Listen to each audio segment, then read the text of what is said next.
Pour ce qui concerne la position du corps dans le véhicule, on ne peut donner aucune autre précision étant donné la calcination de la personne du corps qui est très fortement brûlée. Donc de la partie qui s'étend des chevilles jusqu'au haut du crâne, en plusieurs endroits les os sont à nu, les muscles sont apparents, on a des viscères qui sortent au niveau de l'abdomen. Le crâne est complètement à nu, à blanc, enfin à blanc, à noir, puisqu'il a grillé en fait et provoqué en plusieurs endroits des éclatements. On constate qu'un membre, un membre inférieur droit est coupé au niveau du genou, donc une jambe est détachée du corps. Le 14 août 2004, à 0h40, les gendarmes de la brigade territoriale de Gamage étaient avisés de la présence d'un véhicule en feu sur la route départementale CD 925. L'incendie maîtrisé, les secours constataient la présence d'un corps de sexe masculin calciné à l'avant du véhicule. Ce corps était identifié comme celui du propriétaire du véhicule, Serge Anquier. Sur les éléments à charge à l'encontre de Jean-Léon Casier. Jean-Léon Casier, garagiste domicilié à Valine, résidait non loin de l'habitation des parents de Serge Anquier, chez qui son épouse, Maryse Casier, travaillait quotidiennement comme assistante à domicile. Dès le début de l'enquête, plusieurs témoignages évoquaient une relation amoureuse entre Maryse Casier et Serge Anquier. Jaloux, Jean-Léon Casier soupçonnait Serge Anquier d'entretenir une relation amoureuse avec son épouse Maryse Casier. Il avait le sentiment que tous deux lui avaient menti et se moquaient de lui. La colère l'avait submergé. Il avait décidé d'aller s'expliquer avec Serge Anquier. Il avait sorti le bidon d'essence de son véhicule et était allé se cacher derrière les tuyas à proximité de la maison des époux Anquier. Serge Anquier sort et se dirige vers son véhicule. Jean-Léon Casier s'approche alors de lui et l'interpelle sur ses relations avec Maryse Casier.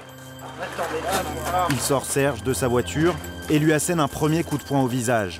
Jean-Léon s'arme d'un silex et le frappe au niveau de la nuque. Serge s'écroule sur le sol. Jean-Léon le saisit et le traîne dans la voiture à la place du passager avant droit. Puis il quitte les lieux avec la voiture et Serge à son bord inconscient. Il roulait sur plusieurs centaines de mètres, quittait la commune de Valine et empruntait le CD 925 où il décidait de simuler un accident. Durant le trajet, Serge Anquier gémissait. Jean-Léon s'arrête sur l'accotement droit de la chaussée et sort du véhicule. Il reprend son bidon et verse de l'essence dans la voiture et sur le corps de Serge. Puis il jette le bidon par la fenêtre. Enfin, il met le feu à la voiture alors que la victime est toujours vivante. Au vu de l'ensemble de ces éléments, Jean-Léon Casier était placé en garde à vue le 22 novembre 2004, soit 3 mois après le décès de Serge Anquier. À sa 4e audition, il finissait par reconnaître avoir donné volontairement la mort à Serge Anquier. L'ensemble de ces lourdes charges justifie la mise en accusation de Jean-Léon Casier devant la cour d'assises de la Somme du chef d'assassinat de Serge Anquier. Le corps présente la particularité d'être donc entièrement abîmé, sauf au niveau des pieds, puisque le tableau de bord en fondant s'est répandu et a formé une espèce de gangue sur les chevilles et les chaussures. De ce fait, elles apparaissent complètement intactes lors de la levée de corps. Puisque le tableau de bord avait coulé, nous sommes obligés de l'écarter et nous découvrons alors dans l'entrejambe, posé entre les deux chaussures, un bidon de plastique vert portant des traces blanches.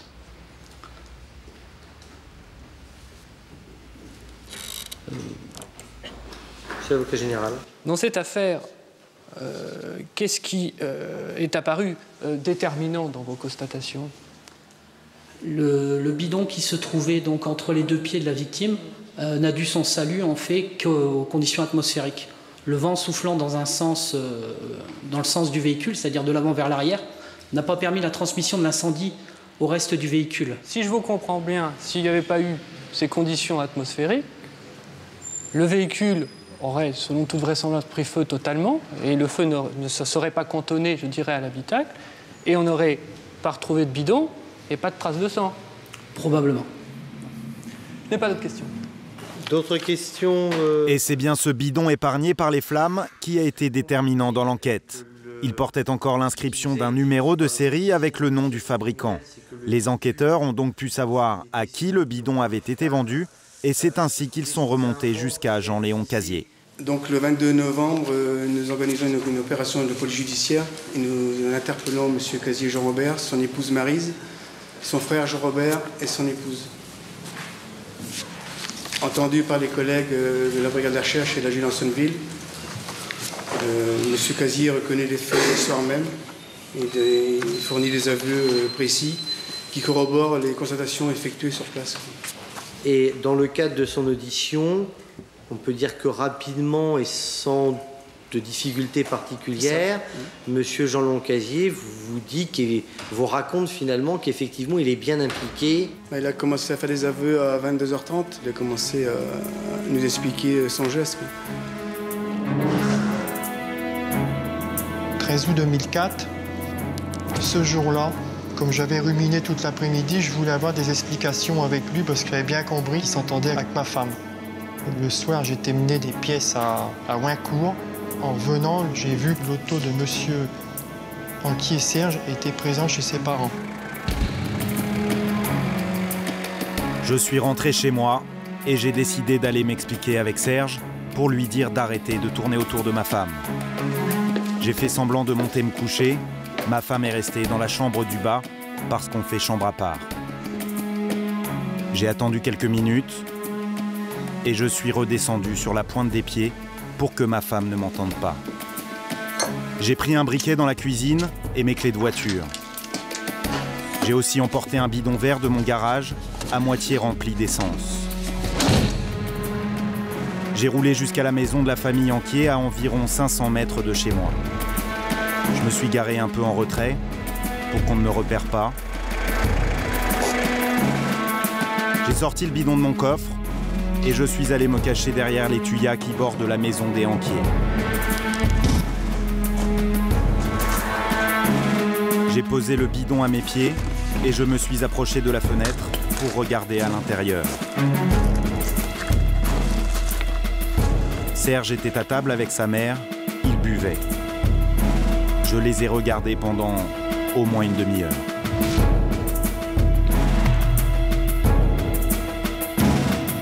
Quand Serge s'est levé pour partir, j'ai rejoint ma cachette derrière les tuyas.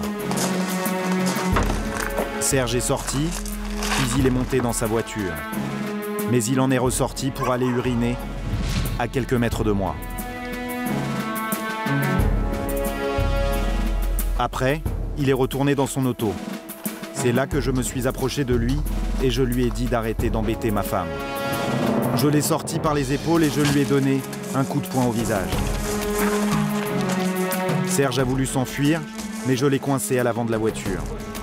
Je lui ai donné un deuxième coup de poing et il s'est écroulé sur le capot. Et c'est là que j'ai pris un des silex de la cour et que dans la panique, je lui ai mis un coup sur la nuque. Serge s'est écroulé sur le sol, il saignait. J'ai eu peur, je l'ai mis dans sa voiture à la place du passager avant droit.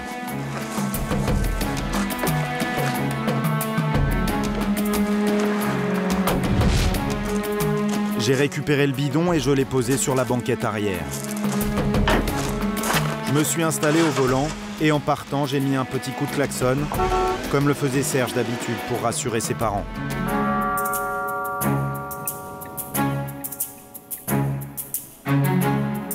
J'ai roulé sur plusieurs centaines de mètres et j'ai emprunté la départementale 925. Tout de suite après avoir quitté la commune de Valine, Serge a commencé à gémir. Je me suis arrêté sur le bord de la chaussée et c'est là que j'ai décidé de simuler un accident.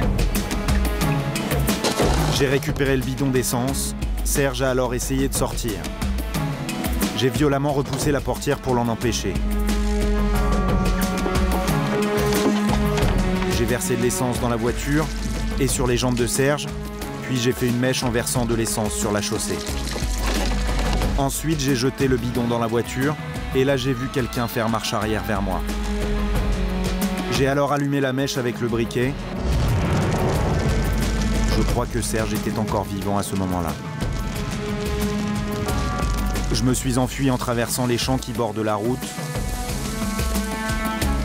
Mais je me suis fait repérer par une voisine. Alors je me suis accroupi dans les champs et j'ai continué en rampant. J'ai récupéré ma voiture et je suis rentré chez moi.